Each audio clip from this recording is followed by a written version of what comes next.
We know that when you know something, when you've practiced a belief long enough that you know it, you're going to realize it. And the reason that we are putting the emphasis on realize it is because it's going to be your interpretation. Have you had experiences where you just know something and almost as soon as you know it, it happens?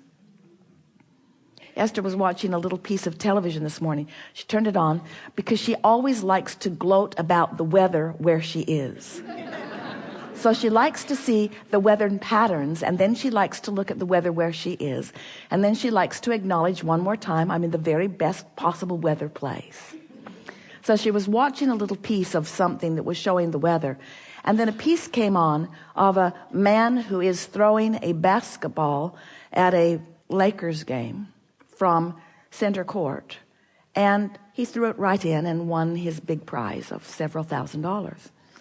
And he said, I told the mascot right before I shot, I know this is going in. Now, he's a basketball coach, so he knows they don't always go in. But he knew that one was going to. He knew that one was going to. You have knowing about things, but you have to practice yourself into the vicinity of knowing. So we want to convince you that what comes to you isn't the basis that you then sift and sort and evaluate in order to gain your knowledge. In other words, we want to show you how you don't search the world or even your life experience for the facts that surround you, and then based upon those facts, achieve your knowing.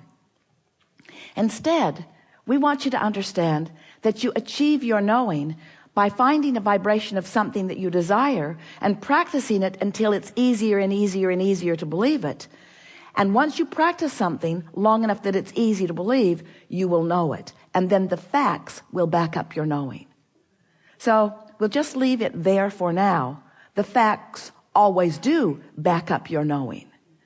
It's just that sometimes you know stuff you don't want to know. You know stuff you don't want to know. And you know why you know stuff you don't want to know? You've practiced thinking those thoughts of those things you don't want to know. Now we know that you want to say to us, but it's all around. Esther has said that to us on many occasions through the years. But Abraham, it's true.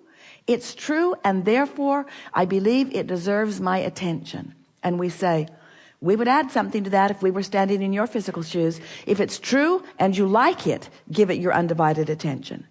But if it's true and you don't want it, then why practice the vibration of something that someone else has made true by their attention to it? Why practice that reality into your realization? You're sort of kind of getting this, aren't you?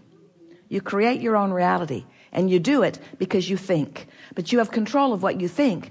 But most of you don't really exercise control of what you think because you believe that you owe your attention to it if it's in front of you. We've enjoyed this interaction immensely. We know this has been a very brief seminar, but we have nothing more for you. There just is not anything more. Everything else that happens this day will just be a longer version of that.